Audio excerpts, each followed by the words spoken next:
घना जंगल, चारों तरफ ऊंचे ऊंचे विशाल सागौन के पेड़।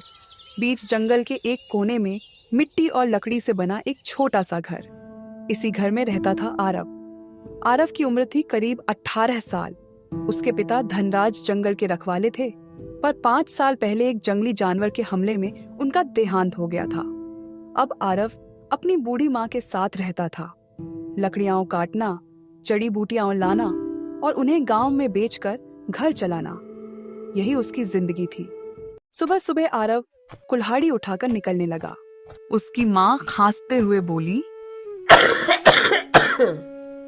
बेटा, आज जंगल गहरा है, संभल कर जाना। अरे माँ, तू भी न बेकार की चिंता करती है। जंगल मेरा घर है, डर किस बात का। माँ ने उसकी नजर उतारी। तेरा दिल बहुत साफ है बेटा, डर है कहीं दुनिया तुझे चोट न पहुंचा दे।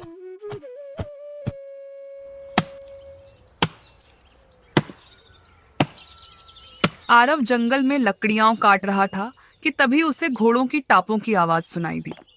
वह चौंक गया। पेड़ों के बीच से शाही दल निकला। आगे आगे राजा चंद्रवीर और उनके साथ उनकी बेटी राजकुमारी नयना। पिताजी, ये जंगल बाकी सबसे अलग लगता है। यहाँ हवा भी कुछ कहती है। हाँ बेटी, क्योंकि यह जंगल कभी हमारे पूर्वजों की तपोभूमि था। अरे ये कौन है? इतनी अलग? ऐसा लग रहा है जैसे जंगल ने खुद उसे गढ़ा हो। नयना ने अचानक उसकी तरफ देखा। वहाँ कौन है? आरव घबरा गया और बाहर आ गया। मुझे माफ कीजिएगा, मैं यहीं जंगल में लकड़ी काट रहा था। मुझे आपको डराने का कोई इरादा नहीं था। तुम डर नहीं रहे, सब लोग मुझे देखकर झुक जाते हैं। मैं इंसान देखकर झुकता हूँ, राजकुमारी देखकर नहीं। नयना चौंक गई। तुम्हारा नाम? मेरा नाम आरव है। मैं वन रक्षक का बेटा हूँ। नयना बोली। तुम अलग हो आरव, बाकी लोग मुझे देखते हैं, तुम मुझसे बात कर रहे हो। क्योंकि आपने पहले इंसान की तरह देखा। अगर फिर कभी यहाँ मिलो तो बात करोगे? हाँ, अगर आप चाहें तो रोज।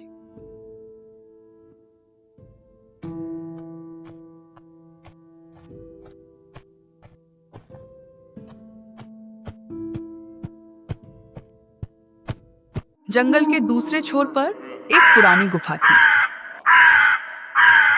वहां रहती थी जादूगरनी काली माँ। 100 साल पुरानी, अंधेरी गुफा, डरावनी आंखें और क्रोध से भरा चेहरा। राजकुमारी और वनपुत्र, इस लड़के के भीतर वो शक्ति है जो मेरे अंधकार को चुनौती दे सकती है। इस प्रेम को खत्म करना ही होगा।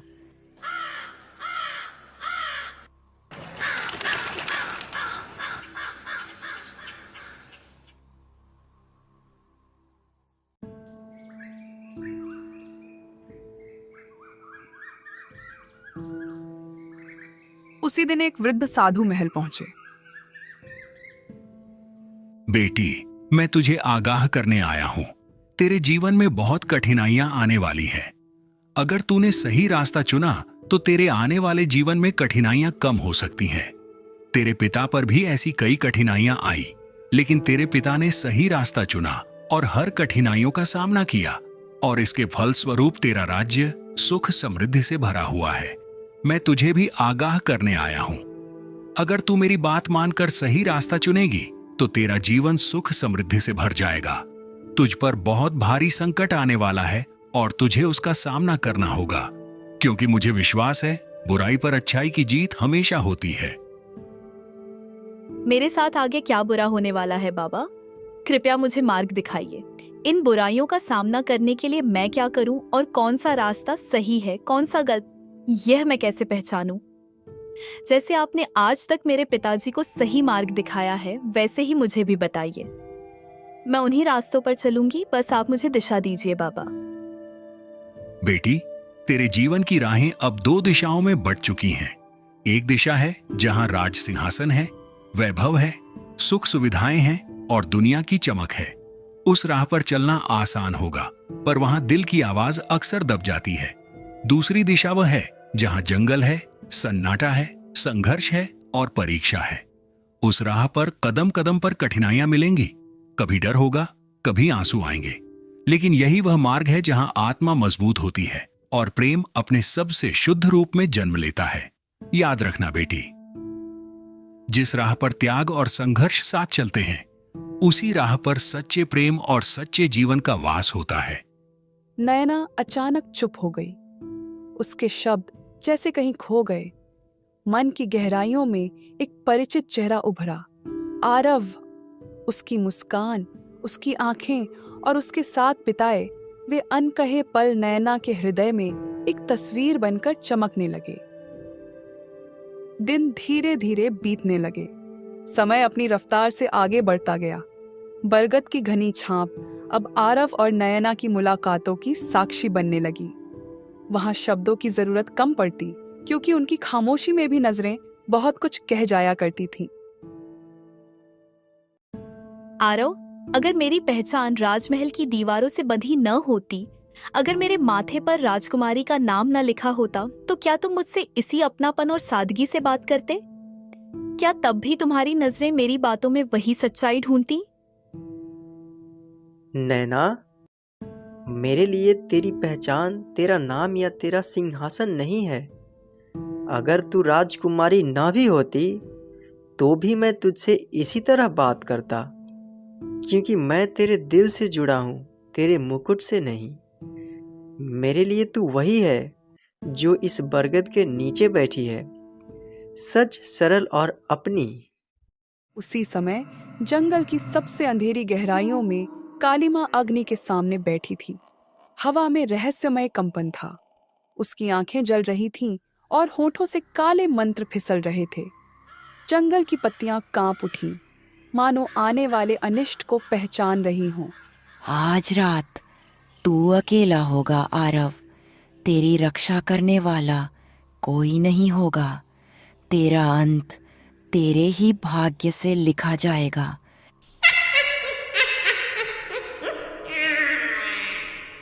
ताम तुम तम हिम कलिम कम झम झम झम आरव मेरी छड़ी में बन। उसकी हंसी अंधकार को चीरती हुई दूर तक फैल गई।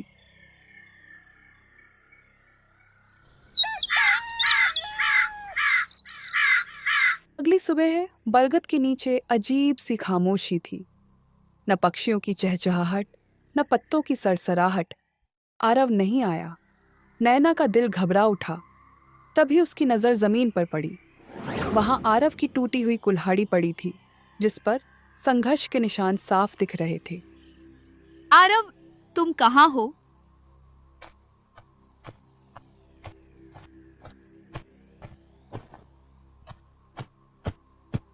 उसकी आवाज कांप गई।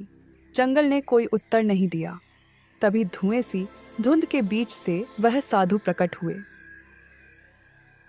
उनके चेहरे पर गंभीरता थी और आंखों में एक पुराना रहस्य। बालिका, कालिमा उसे ले गई है। आरव कोई साधारण युवक नहीं, वह वनवंश का आखिरी रक्षक है। अगर वह न रहा तो अंधकार पूरे वन पर छा जाएगा। नयना ने एक गहरी सांस ली। डर था, पर उससे बड़ा था प्रेम। उसकी आंखों में अब संकोच नहीं, दृढ़ निश्चय था। मैं जंगल जाऊंगी। नयना की आवाज में अब कोई हिचक नहीं थी, न कोई भय।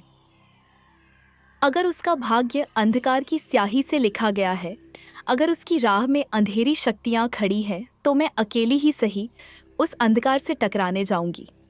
मैं उसे छोड़ नहीं सकती। अगर उसकी किस्मत में अंधेरी रातें लिखी हैं, तो मैं अपने प्रेम की रोशनी उसके हिस्से की सुबह बनाकर ले जाऊंगी। चाहे रास्ता कांटों से भरा हो, चाहे मुझे सब कुछ त्यागना पड़े, पर मैं जंगल जाऊंगी, उसे रोशनी देने, उसे वापस लाने।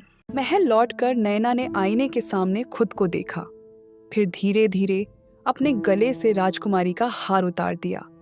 वह अब सिंहासन की वारिस नहीं, प्रेम की सादिका थी। रात अब अपनी सबसे गहरी चादर ओढ़ चुकी थी। आकाश में घने काले बादल उमड़ आए थे, जैसे चांद और तारों की रोशनी को जानबूझकर छिपा लिया गया हो। हवा में अजीब सी सिहरन थी और सन्नाटा इतना गहरा कि दिल की धड़कनें भी साफ सुनाई दे रही थीं। अंधेरी गुफा के भीतर नैना अकेली आगे बढ़ रही थी। दिए की हल्की लौ कांपती हुई उसके साथ चल रही थी। गुफा की दीवारों पर उसकी परछाइयाँ डरावने रूप बना रही थीं। हर कदम पर डर उसके पीछे पीछे सांस लेता हुआ चलता रहा, कभी किसी आवाज़ के रूप में, कभी अनजानी आहट बनकर। पर नैना का हौसला इन सब से आगे निकल चुका था। उसका मन कांपता ज़रूर था, पर उसके कदम नहीं रुके, क्योंकि डर उसके पीछे था और प्रेम उसके सामने रास्ता दिखा रहा था।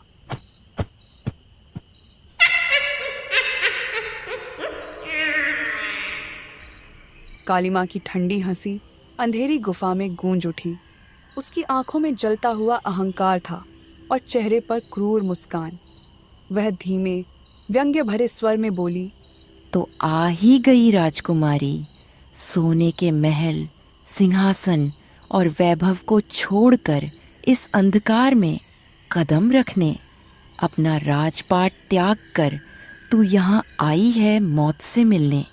क्या सच में सोचती है कि प्रेम की नाजुक डोर मेरी शक्तियों से तुझे बचा लेगी? उसके शब्द जहर की तरह हवा में घुल गए, पर नैना की आंखों में अब भी भय नहीं, सिर्फ अडिग संकल्प था। नैना, यहाँ से चली जाओ, तुरंत यहाँ से चली जाओ। यह जगह तुम्हारे लिए नहीं है। यह अंधकार तुम्हें निगल लेगा। मैं इस पीड़ा को सह सकता हूँ, पर तुम्हें नहीं खो सकता। जंजीरों में बंधा आरव खुद की परवाह नहीं कर रहा था। उसकी आंखों में अपने दर्द से ज्यादा नैना की चिंता थी। वह कैद था, पर उसका दिल आजाद था, और वह आजादी उसे सिर्फ एक ही बात सिखा रही थी, खुद को नहीं, नैना को बचाना। नैना ने एक पल भी नहीं सोचा। उसने अपनी कलाई काट ली। रक्त की बूंदें धरती पर गिरी। अगर मेरी हर सांस आरव को जीवन दे सकती है, अगर मेरी धड़कनें उसके दिल को फिर से चलना सिखा सकती हैं, तो इस पीड़ा से मुझे कोई डर नहीं। अगर मेरे रक्त की हर बूंद उसकी किस्मत की स्याही को मिटा सकती है, तो यह बलिदान मुझे स्वीकार है। मैं जीवन से पीछे नहीं हट रही, मैं उसे बचाने आगे बढ़ रही हूँ, क्योंकि प्रेम में त्याग ही सबसे बड़ी शक्ति होता है। धरती कांप उठी। गुफा की दीवारें थरथराने लगीं, जंजीरें टूट गईं। प्रेम ने शक्ति का रूप ले लिया। यह शक्ति किसी तंत्र की देन नहीं है, न ही किसी गुप्त मंत्र का परिणाम। यह न तो जादू से जन्मी है, न किसी सिद्ध से। यह उस भाव से जागी है जिसे संसार सबसे कमजोर समझता है, पर जो वास्तव में सबसे महान होता है। यह शक्ति प्रेम से जागी है, उस प्रेम से जो स्वार्थ नहीं जानता, जो त्याग से डरता नहीं, और जो अंधकार के सामने अपने प्राण भी अर्पित कर देता है। जब प्रेम निडर हो जाता है, तब कोई अंधकार उसके सामने टिक नहीं सकता। काली माँ की आंखों में पहली बार भय उतर आया। जिस शक्ति पर उसे घमंड था, वही शक्ति उसके हाथों से फिसलने लगी। उसकी छड़ी कांपी, मानो अब उसकी आज्ञा मानने से इनकार कर रही हो। अगले ही क्षण वह छड़ी उसके हाथ से छूटकर जमीन पर आ गिरी। काली माँ का अहंकार, जो वर्षों से अंधकार को पाल रहा था, टूटकर बिखर गया। उसकी चीख गुफा की दीवारों से टकराई, पर अब कोई मंत्र, कोई तंत्र उसकी सहायता को नहीं आया। धीरे धीरे उसका शरीर जड़ होने लगा। हंसी पत्थर सी सख्त हो गई, आंखों की आग बुझ गई। क्षण भर में वह स्वयं पत्थर की मूर्ति बन गई, एक ऐसा स्मारक जो याद दिलाता था कि अहंकार और अंधकार अंततः स्वयं ही नष्ट हो जाते हैं। और उसी क्षण गुफा का सन्नाटा टूटा। अंधकार का अंत हो चुका था। आरव ने नैना को थाम लिया। दोनों की आंखों में आंसू थे, पर दिल में सुकून। तुमने यह सब मेरे लिए किया? नहीं आरव, हमारे लिए, हमारे भविष्य के लिए। राजा चंद्रवीर सब कुछ देख चुके थे। उनकी आंखों में अब गर्व था।